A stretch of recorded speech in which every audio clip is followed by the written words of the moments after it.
Mesdames et messieurs, fidèles téléspectateurs de la chaîne de référence Antenne A, bonsoir. Ils sont partis volontairement ou par nécessité pour étudier, pour travailler, pour fuir. Parfois, ils sont loin ces Congolais, mais jamais totalement partis. Aujourd'hui, ils sont des millions dans le monde à faire battre les cœurs d'une autre nation tout en gardant les leurs portés vers la terre d'origine. Fidèles téléspectateurs de la chaîne de référence Antenne A, aujourd'hui dans cette émission, nous parlons de la diaspora. Cette diaspora congolaise, je peux dire, qui est vraiment oubliée par les autorités congolaises. Mais pourquoi cette diaspora est oubliée? Raison pour laquelle vous et moi, nous allons devoir, vous allez plutôt commencer à découvrir l'un ou l'une que nous allons commencer à recevoir dans cette émission de la diaspora. Ils vont commencer à parler par rapport à toutes ces situations. Pourquoi alors la crème intellectuelle congolaise de la diaspora est dans les oubliettes des autorités de la République démocratique du Congo. Une fois de plus, merci à vous tous qui nous suivez à travers le monde entier et surtout que nous sommes venus pour la seconde fois comme nous vous avions promis qu'on devrait encore venir à Zurich pour passer cette émission avec notre invité. Lui, on l'appelle JCK. JCK, un grand combattant, un grand Congolais de la diaspora qui a fait beaucoup de choses à travers cette diaspora congolaise. Donc nous sommes venus encore ici rencontrer Jean-Claude Kalala pour devoir parler avec lui concernant le problème lié bien sûr de la politique de la diaspora. Pourquoi c'est ça les questions qu'on s'est toujours posées tous les jours. Pourquoi cette diaspora congolaise est si abandonnée à elle-même? Donc je pense bien que je sais Jean-Claude Kalala, il est mieux placé à pouvoir donner toutes ces précision dans cette émission La Diaspora. Merci à la grande équipe qui m'a toujours tenu compagnie pour que cette émission se passe dans de très bonnes conditions. Merci à toi Henri Noël, Mboutavo qui est immortel. Merci également aussi à toi la crème des crèmes, Janine Eyale Bonkono. Merci également aussi à Dieu, merci Tantou, merci à Alice Kaka. Vous êtes très nombreux pour soutenir cette grande émission La Diaspora. Merci infiniment aussi à 0041, les cours de la Suisse.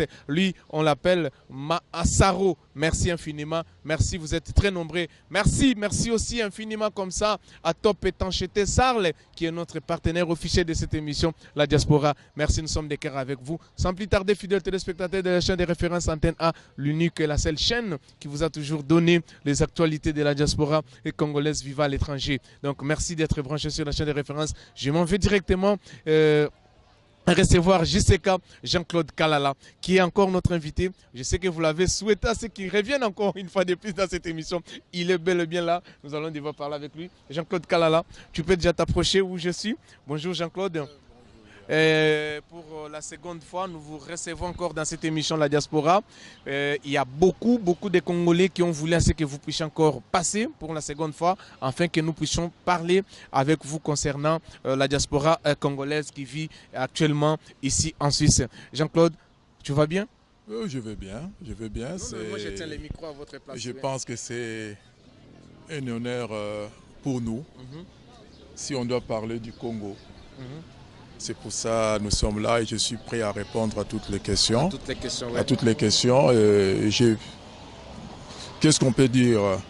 Les pensées sont surtout dirigées vers le peuple congolais qui vit les calvaires dans les grands Kivu.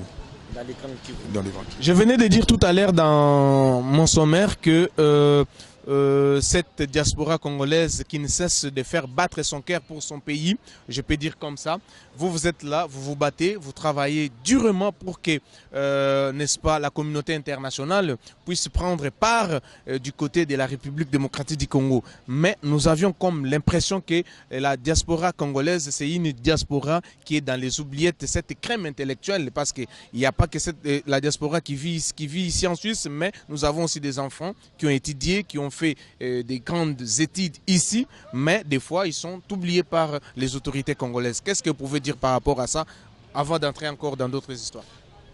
Les enfants ne sont pas oubliés. La question qui se pose aujourd'hui, c'est la question d'organisation. Parce que la diaspora doit s'organiser. Vous n'êtes pas organisé vous-même, la diaspora? je peux dire que jusqu'à aujourd'hui, la diaspora n'est pas organisée. Mais il y a plusieurs structures, plusieurs associations, je peux dire comme ça, dont on nous a toujours parlé, l'association congolaise, les Congolais qui se réunissent et tout ça. Mais aujourd'hui, vous dites le contraire, que vous n'êtes pas réunis. Qu'est-ce qui fait que vous ne puissiez pas être réunis? Je n'ai pas dit qu'on n'est pas réunis. Vous êtes mal organisé. Voilà. Deux choses différentes. Voilà. Vous êtes mal organisé. D'où vient cette mal-organisation de la diaspora? De temps en temps, il y a l'écho de personnes. Une personne peut penser que parce que je connais telle personne, que je dois avoir la voix ou porter la voix de la diaspora. Or, ce n'est pas ça. La diaspora, c'est elle-même. Par exemple, en Suisse, là, il y a une certaine procédure maintenant qui est en marche. Si tout arrive à aboutir, beaucoup d'organisations qui sont en Suisse vont se mettre ensemble pour arriver à porter qu'une seule voix. Comme quelle organisation qui se mettent ensemble? Non, il y a beaucoup d'organisations. Parce que là, je ne peux pas commencer à citer au risque, par exemple, si j'oublie un nom, ça peut créer des polémiques. Alors je me tais. La seule organisation que je peux dire qui est partante, par exemple, le collectif des Congolais de Suisse est partante. D'accord, donc c'est-à-dire vous êtes entré petit à petit, mieux en mieux, vous organisez. Mais ça fait au moins beaucoup de temps que vous vivez en Suisse, ça fait au moins 40 ans que vous êtes en Suisse. Mais pourquoi vous n'avez pas vraiment pensé à pouvoir vous organiser depuis longtemps? C'est maintenant là que vous commencez à vous organiser. Qu'est-ce qui se cache derrière cette organisation? Déjà, la Suisse est diverse. Il y a la Suisse romande, la Suisse alémanique, la Suisse italienne, mais il y a aussi une partie de la Suisse où on parle le romanche. Alors, dans tous ces coins-là, les gens, le mode de pensée est différent de quelqu'un qui vit en Suisse romande, de celui qui est en Suisse alémanique ou de la Suisse allemande. Alors tout ça, il ne faut pas oublier, il faut prendre en considération. L'avantage qu'on a, malgré cette différence, est qu'en Suisse, nous sommes dans un pays où le consensus, c'est pour ça le conseil fédéral que nous avons à Berne, hein, on parle du collège.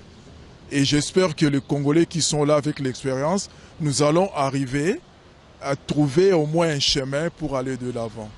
D'accord. Voilà. Merci beaucoup. Il n'y a qu'un seul mannequin de la Suisse que je suis en train aussi de saluer. Lui, on l'appelle Landry Barthez. Landry Barthez, merci pour la fidélité de cette émission, La Diaspora. Jean-Claude. Ah, c'est que tu as parce que ça m'a vraiment très, très sérieux. Dans lundi tweet, il y a représentant, il y a Donald Trump, Oyo Ayaki na Congo, pour na Yoka, partie congolaise. Et puis à Kendaki, Rwanda, je pense qu'à Kendaki, 3 ou 4 pays à Grand Lac. Ayaki Liboso na Congo, à Uganda, à Kenya et puis à Rwanda. Nathalie Tutinaye, à Lobby, c'est déjà élaboré déjà accord de paix avec les Rwandais. Mais la diaspora congolaise autre, baza awa, bandeko na biso mususu, na biso moko, bazoloba, oui c'est vrai, aux awanate yo yebite, mais quand même, vite ton expérience. Les autres disent que Congo, toza kondima, to partager minéré na biso, na Rwanda. Donc, to comme lokola ba co-gestionnaire ya minéré na biso. Et pourtant, Rwanda zana yangote. Mais il y a Twitter lobby, va finaliser accord Rwanda. Bientôt là, les deux nations, ils doivent signer cet accord de paix. Qu'est-ce que vous en dites? Qu'est-ce que la diaspora est en train de penser par rapport à ça? Déjà, ma Lobby a biloko mi balé. Accord il y a paix. Et allez qu'on regarde côté la biloko ba état mi balé. Ça n'a rien à voir dans ma Kambiaba minéré. Ça n'a rien à voir. Ils assurent que na makamwana minéré. Non, pardon. Deal oyeko salama. Il y a des Américains au Congo et ça côté la minéré. Vous comprenez? Accord il y a paix, ça n'a rien à voir avec de minéré. Accord il y a paix et yali les camps toujours ma toye ba elo koni ni Rwanda ya ko sale pa na biso. ti sikoyo likambo Rwanda yanga kosala na Congo yebani te. Eyebani me bino bolinga kondima te ki Rwanda ya repa na biso. Bana bandima te. Bino Biso banani. Ba Congolais oyo corrompi na ba Rwandais voleurs. Donc pour yo accord de paix oyo bazo signé ezali pona kokabola minéralité na États-Unis lokola parce que comment ça fait-il que États-Unis d'abord avant a signé accord ya minéré na Congo ba minéré stratégique États-Unis abandi nan wana eza kola préambule tokende bongo hein Henri Noël Mbutavoka préambule nan il faut yona Rwanda boyoka no moins que y a quelque chose qui se cache et là ça ko se cacher te boyeba que déjà na kati ya accord ya Pewana, il y a deux points importants. Au Batou, Bazako Lingakoye Bate, ou Bazaliko Lingako ignorer l'Ikambia souveraineté, il territoire, intégrité, Nabiso, Ndebloro Bazaliko Kotisanakati ya accord Wana. Tant que Mukolo Rwanda a signé à reconnaître l'Ikambia Nabiso et intégrité Nabiso, eza kotina souveraineté na biso. Souveraineté na biso nde kotina biso ke to gérer ba minéraux na biso. Yango na ba américain lokola bazolinga koye pa na biso na kata deal. Bazolinga biloko na biso wana. Territoire na biso wana ezala ya biso po ba ndenge ba ko traiter na biso. Ezali te ndenge ba politicien na bino oyo bazangi likambo ya koloba bazali ko kosa batu. Jean-Claude Kalala, un gros poisson, je peux dire comme ça, un gros poisson, il y a Zala qui est candidat président, à l'occurrence Moïse Katumbi Chapwe, donc que je salue aussi, il y a lobby, et l'eau na Congo est sauté, minéré na Congo et c'est Sila déjà Kala. Pour naïe, azo trouvé comment les États-Unis d'Amérique peuvent accepter de venir signer les accords avec la RDC sur le minerai stratégique, étant donné qu'il n'y a plus rien, tout est déjà fini. Pour naïe, bon, nasi yé phase azana ba test a testé déjà Congo ma cartographie nyonso a yebike na sous la Congo minéraux a sauté et surtout kazala qui peut gouverneur ex-gouverneur pendant je pense 11 ans na province ou la province la plus riche à Congo peut-être na façon ana yango lobeli bongo que il y a plus rien et là on a lobela ba congolais hein bao ba yana ba ndeko na bango ba économiste bao ba na ba ndeko na bango ba juriste batu na bango eloko ba bengaka délit d'initié oyo Katumbi alingi auti koloba wana ali tentative ya délit d'initié c'est-à-dire quoi na kopesa bino exemple Katumbi même passer ngoyi alobaka yango akosaka batu Azuba mine moko na 5 millions de dollars. 2 semaines plus tard, Azu a tekango na 95 millions de dollars.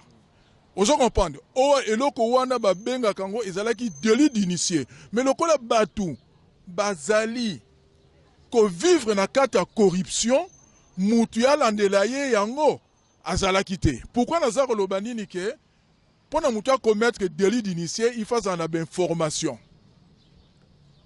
Alors Katumbi alaki na ben formation que ba mine wana ezali boye et que dans 2 semaines na kata ba information alaki nango que yesoka uzui yango sombi yango na 5 millions à côté kango na ba valeur moko ebele ndeti no moni Katumbi akomaki ya ateka eloko wana na 5 millions lelo pourquoi na solo bali tentative ya délit d'initié et ali tout simplement que Katumbi akanisi ke tango azali kolobela batu libanda ndengo wana barlobo Congo minéraux réalité siko tango ya ko ya na kata ba circuit na bango bakolobo to komi na ba minéraux batu bazu ba sombi et puis à s'enrichir lisusu malheureusement pour lui na kanisi na batu bali ba vocat voleur au bazalaka na ye na kasi ba conseiller qui était parce que soki Katumbi atangaki ayebi ke FMI la Banque mondiale ba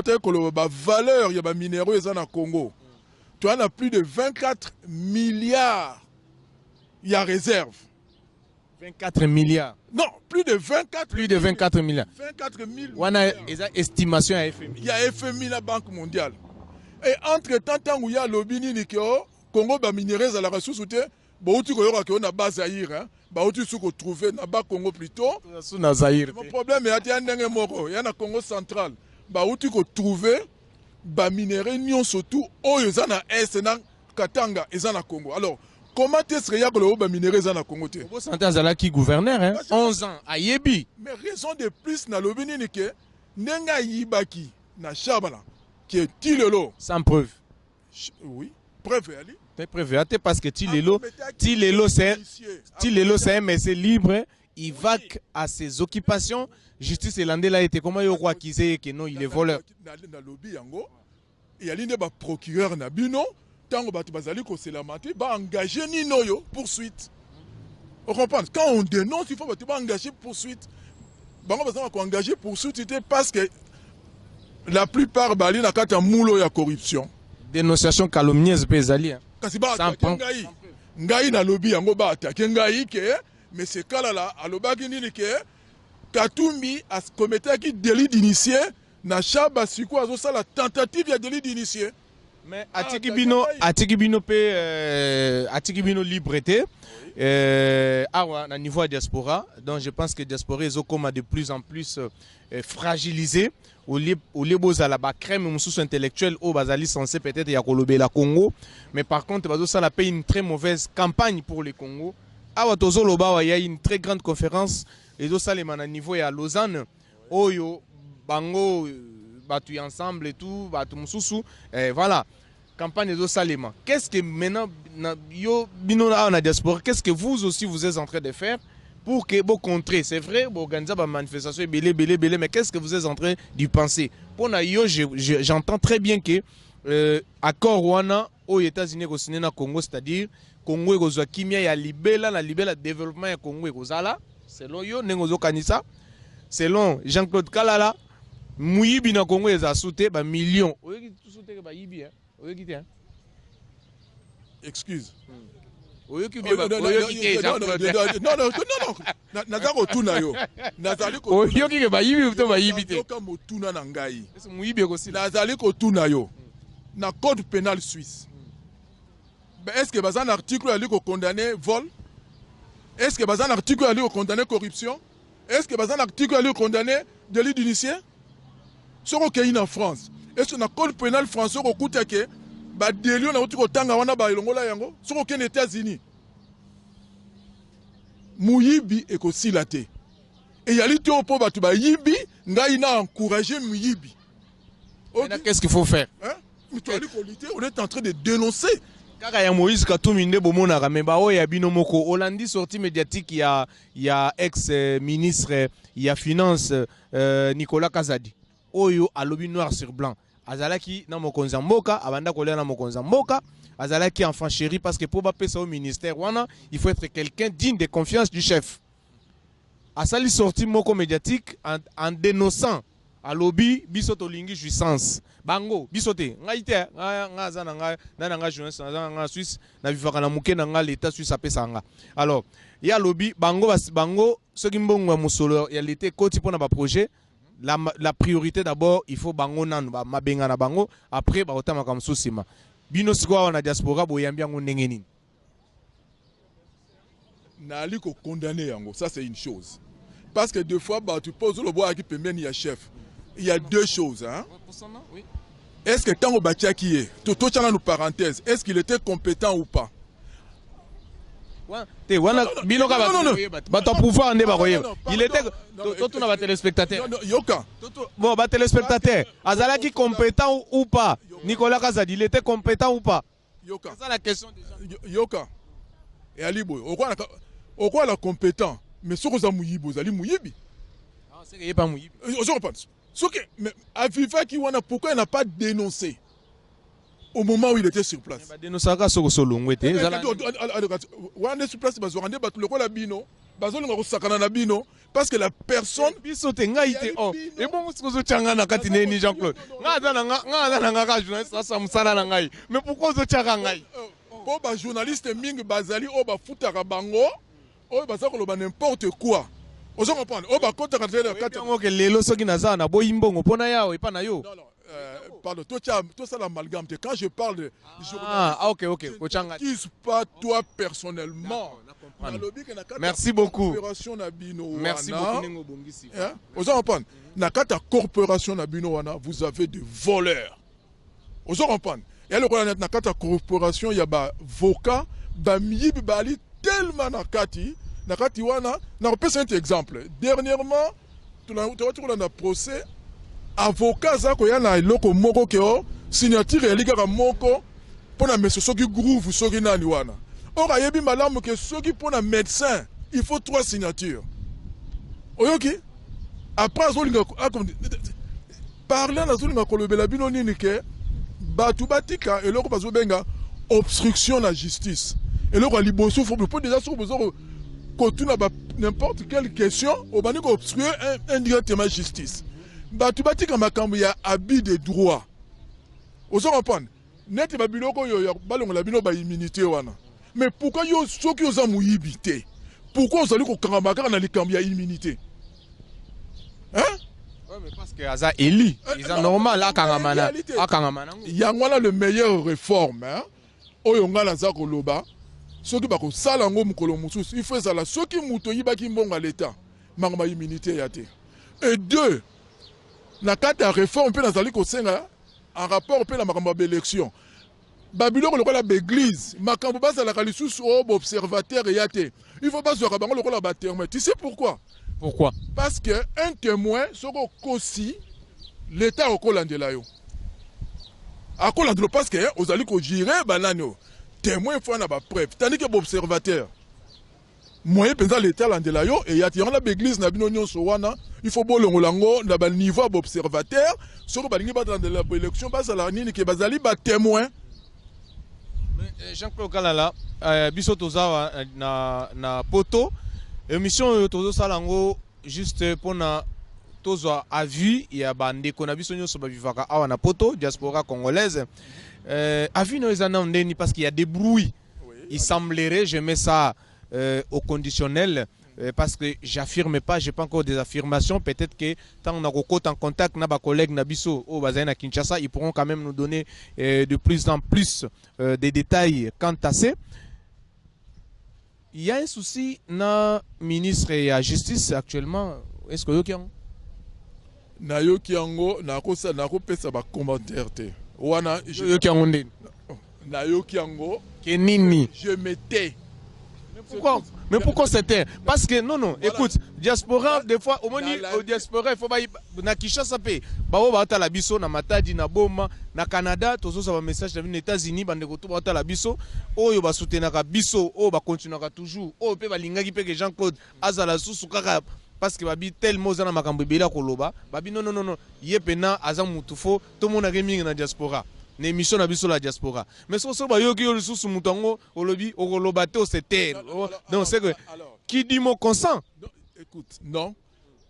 Dans la lobby je mettais na yoki version na ye moko. A lobby ke biloko wana et salamité zande wana te. Na landi pe na yoki député na bino moko azolo bazana ba preuve. Ozo comprendre. Député on député nani? Soki koko nyangi. Willy Michiki. Soki Michiki plutôt koko nyangi te Michiki na kanisi hein. Excuse, pas les. Au moins que na zami Kombo nde mutu na yeba kité. Avançons. Ozo comprendre. À la renata académique.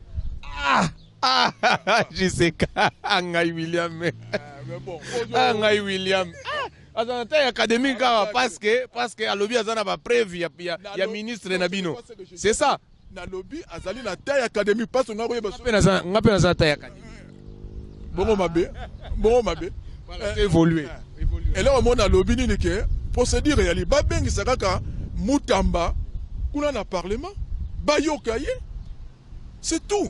Et l'idée ko manaka mutu nazali kutu ko sepela ke loko na brouille ndengo na yali poto e ba penza est-ce que penza makambo mutamba lobela ka biso ndenga zali ko travailler zali ya solo to mabe ozo comprendre yali raison de plus ba bengi ça y ba auditionner.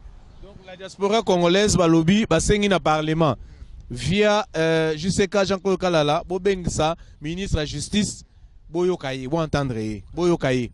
Mais Jean-Claude eloko mususu pe diaspora pe bazolo bababi on peut bien entendu ko bengisa ministre mais et comme makambu ya quota et comme makambu asa parce que gouvernement au début bandit tout monde ata ministre mo ba koisa zati siko yé siko nde ba ko koisa soki ba ezaka formalité kaka otangi biloko mibala o bandi na quota oyo parce que ba koisi ministre te et là moko na ko lobelo ngala zaka na contre quota na lingaka ba tie mutu place quota azana nini azana eni comment non union sacrée yoka non alors muta union sacrée te yaza muta union sacrée te à quota te pour naibi kazala ki opposant azali opposant ba bengisi ya ko sala ozo comprendre muta mazana na union sacrée te à moins que ça la quota gango lobby ah bon vous assure makambozo na ali sûr.